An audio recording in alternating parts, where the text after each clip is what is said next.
잡힌 시선, 따뜻한 공정의 가치로 함께합니다. 황보선의 출발 새 아침.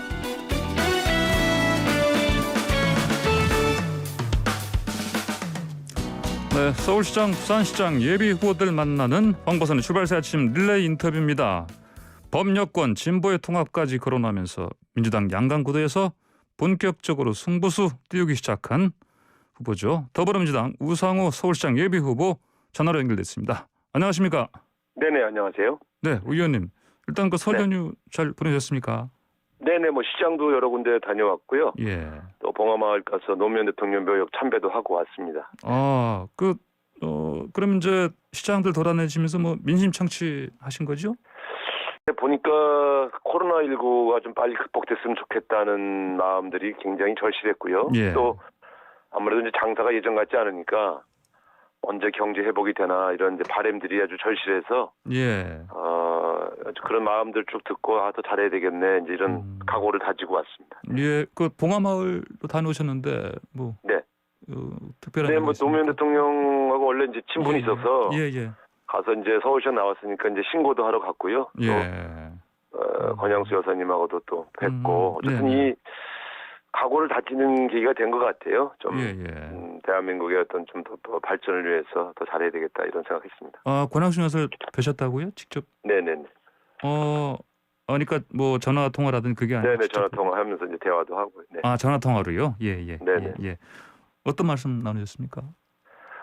먼저 일반적인 덕담하시죠. 예. 힘든 일 하시는데 잘하라, 예. 잘 되길 바란다 이런 말씀하셨고 또 옛날 이제 노무현 대통령과 여러 인연들 갖고 또 이런 저런 얘기들을 했고요. 예. 격려해 주셔서 힘이 됐습니다. 예, 알겠습니다. 자, 우상호 의원님 어제 기자회견 하시지 않습니까? 네네. 예, 이제 자 같은 당의 박영선 누님이라 부르시던 분 후보에게 좀 이제는 좀 발언을 좀 세게 하시는 것 같아요. 빈약한 공약이 민주당답지 못하다. 정책 역량 검증 시작하자. 이 정도 발언이면 선전포고 아닙니까? 뭐 선전포고라기보다는 예.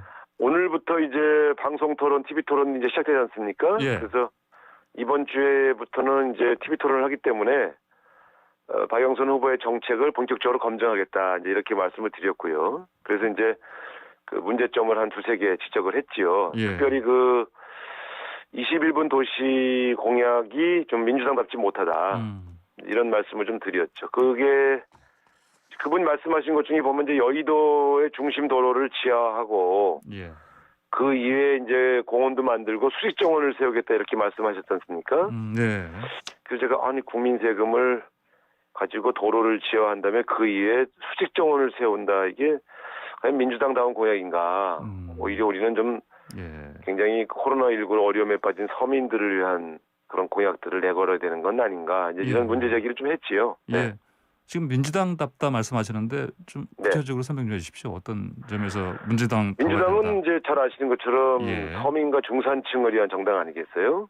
민생 정당이고요. 그러니까 아무래도 우리는 좀 더 사회적 약자를 위한 정당이 돼야 된다. 우리의 공약은 그쪽에 집중해야 된다. 이런 말씀을 드렸는데 21분 도시는 사실 주변에 많이 물어봤어요. 저도. 이게 어떻습니까? 그러니까 상당수 시민들이 그거 잘 모르겠습니다. 뭘 하겠다는지 잘 모르겠네요. 뭐 이런 분들이 많아서 조금 더 구체적이었으면 좋겠다. 또 좀 서민들의 절실한 생활을 돕는 그런 공약이었으면 좋겠다. 지금 수직정원, 그 도로를 지하하고 그 위에 수직정원을 세운다는 공약이 조금 친서민 공약은 아니지 않습니까? 네. 알겠습니다. 자, 그럼 오늘 첫 TV 토론 하시니까 지금 많은 관심 집중돼 있습니다. 오늘 이제 토론 어떤 마음가짐을 하십니까? 네, 지금 말씀드린 대로 박영선 후보의 정책들을 꼼꼼하게 좀 점검하고요. 또 제가 만들고 싶은 서울의 상에 대해서 또 자세히 설명드리는 그런 기회를 삼고자 합니다. 아마 본격적인 아마 선거가 이제 좀 약간 서로 논쟁이 되고 토론이 돼야 재밌지 않겠습니까? 그런 첫 날이 될 것 같습니다. 네.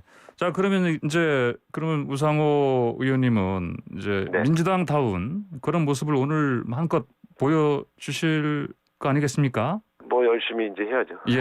자, 그러면은 민주당다운 자, 우상호 후보님의 본인만의 어떤 비교 우위 그거 좀 설명 좀 미리 좀 해주십시오. 예.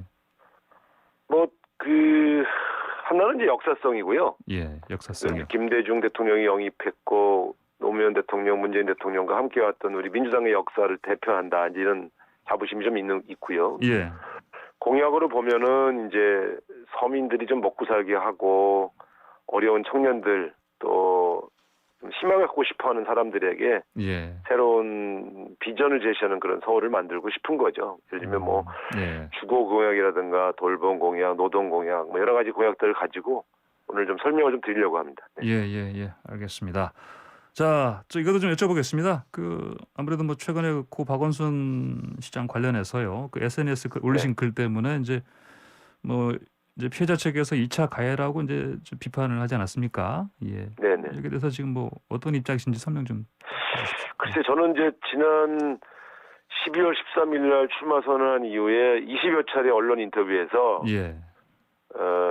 서울시에서 다시는 어떤 성범죄도 발생하지 않게끔 제도를 확실하게 개선하겠다. 네. 또 피해자가 좀 정상적으로 사회생활에 복귀할 수 있도록 돕겠다. 그리고 어쨌든 이제 그런 일에 앞장서겠다는 말씀을 여러 번 드렸고요. 예. 저는 이제 그런 저의 여러 주장이 피해자에 대한 여러 가지 이 위로를 동반했다고 저는 생각을 하고요. 예. 한편으로는 또 이제 박원순 시장이 갖고 있던 정책 중에 좋은 정책들은 계승하고 그건 이제 시민들에게 도움된 것들은 그대로 계승하고 발전시키겠다. 예. 잘못한 것은 보완하겠다. 이런 말씀을 여러 번 말씀드렸거든요. 예. 근데 이제 이번에 유가족 박원순 시장의 유가족인 강난희 여사가 손편지글 쓴 걸 보고 예. 아유, 내가 3번씩이나 박원순 시장을 당선시킨 사람인데 유가족 위로를 못했네. 그게 죄송스러워서 이제 위로의 글을 쓴 거죠. 근데 예. 그게 이제 더 피해자에게 상처가 됐다고 하니까 그건 죄송스러운데 사실은 진심은 그게 아니고요. 예. 그 어려움에 처해 있는 피해자도 위로드리고 또 사실 가족이 한 분이 돌아가셨는데 그 유가족들이 이제 설명절을 쓸쓸하게 지낼 걸 생각하니까 좀 마음이 좀 쓰려서 네네. 위로차 말씀드린 것입니다. 예, 알겠습니다. 자, 나중에 이제 다시 서울시장 선거 관련해서요. 네. 뭐 본선 이제 경선에서 뭐 이기시고 만약에 나중에 이제 결선에 가시면 만나실 분 안철수 대표한테 또 이런 말씀하셨죠? 철새의 우두머리 이번 기회에 퇴출해야 한다 이런 또 강하게 비판하셨는데 어떤 말씀입니까 이게? 네. 예. 글쎄 저는 사실은 정치하면서 가장 나쁜 정치 행위가 이당 저당 오가는 행위라고 생각합니다. 근데 그런 걸 보통 그렇게 철새라고 하는데 예. 안철수 후보가 사실은 참 당을 많이 왔다 갔다 하셨지 않습니까? 원래 우리 당 대표였다가 예.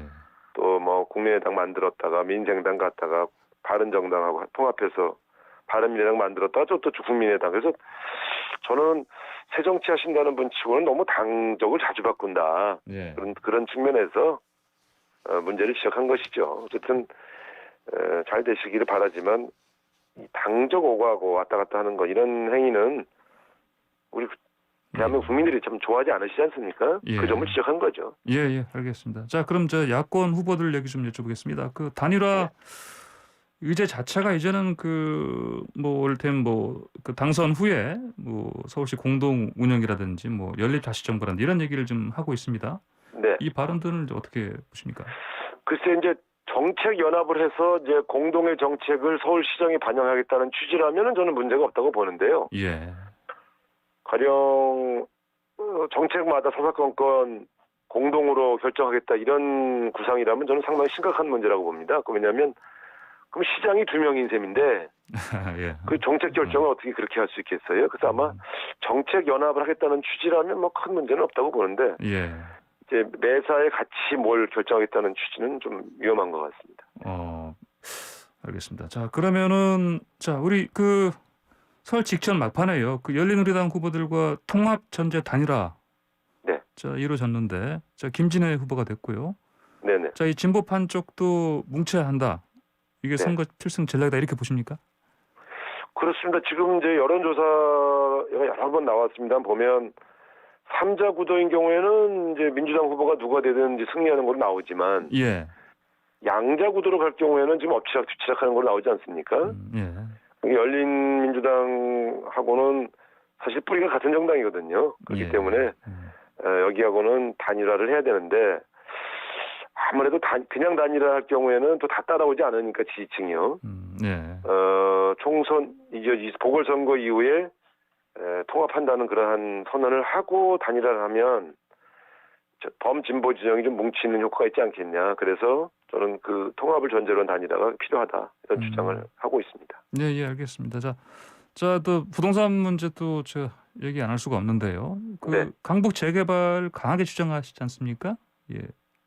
이유가 뭡니까? 강북 지역에 이제 낙후된 지역 같은 경우는 이제 보존할 지역 또 개발할 지역들을 분명히 구분해서 추진할 것은 추진해야 된다 이런 말씀을 드렸고요. 그러나 본질적으로 저는 원래 공공주택 공급론자입니다. 그래서 제 이제 참고한 것이 되게 싱가포르 같은 또 오스트리아 빈 같은 도시들인데요. 공공주택 비율이 높은 곳은 부동산 가격들이 되게 안정되어 있는 그런 현상들이 나타나거든요. 서울은 공공주택 비율이 한 8% 정도밖에 안 되기 때문에 이거를 상당히 끌어올려야 되겠다. 그런 마음으로 16만 원 공공주택 보급론을 폈지요. 그러니까 재건축 재개발도 부분적으로는 허용을 하겠지만 주된 저의 부동산 정책은 대규모의 공공주택 공급론입니다. 네, 자 지금 시간 7시 50분 조금 넘었습니다. 우상호 더불어민주당 서울시장 예비후보와 함께 얘기 나누고 있습니다. 자 그러면 의원님 네. 철길과 강변도로 위에 공공주택 16만 호 짓겠다 이 말씀하셨는데 이건 어떤 이유로 이런 공약을 내셨습니까? 그러니까 이제 민간 주택들을 공급을 하는 경우에는 요즘 뭐 토지 가격이 워낙 올라서요. 저렴한 주택 보급이 좀 어렵고요. 토지 소유자들과 일일이 다 대화를 해야 되니까 시간도 많이 걸립니다. 그래서 공공용지를 활용하는 게 좋겠다. 근데 사실 서울에 공공용지가 많지 않거든요. 그래서 철길과 강변도로 위를 인공대지를 만들어서 거기에 아파트를 져야 되겠다 이런 생각을 했고요. 이게 이제 사실은 외국에서는 이미 광범위하게 이미 이런 모델들이 있습니다. 가령 프랑스 파리에 한 5만 정도 도시가 철길 위에 지어졌고요. 또 뉴욕의 맨하탄 같은 경우는 강변에 한 1km, 2km 정도가 굉장히 건물들이 또 지하로는 1층으로는 차가 다니는데 그 위에 아파트나 건물들을 지은 그런 모델들이 있습니다. 그래서 그 모델을 차용해서 철길 위와 강변도로에 조망권을 해치지 않고 주변에 피해를 주지 않는 선에서 한 16만 원 정도 주택을 지을 수 있겠구나 이렇게 계산을 했지요. 알겠습니다. 자 마지막으로요. 자 대통령을 지키겠다. 이제 출마 선언하시면서 말씀하셨는데 왜 이런 말씀하셨는지 아무래도 제가 민주당 아니겠습니까? 민주당이 만든 대통령이 성공할 수 있도록 도와드리는 것이 당연한 일이고요. 대통령이 성공한다는 것이 곧 대한민국 국민들이 성공하는 것입니다. 그런 측면에서 좀 대통령과 생각을 같이 하는 정책들을 펼쳐서 좀 역사상 가장 성공한 대통령을 만들어 보고 싶고요. 그렇게 해서 국민들이 좀 만족하고 박수 치면서 떠나는 그런 대통령 만들고 싶습니다. 알겠습니다. 오늘 말씀 잘 들었습니다. 감사합니다. 감사합니다. 지금까지 더불어민주당 우상호 서울시장 예비후보와 함께했습니다.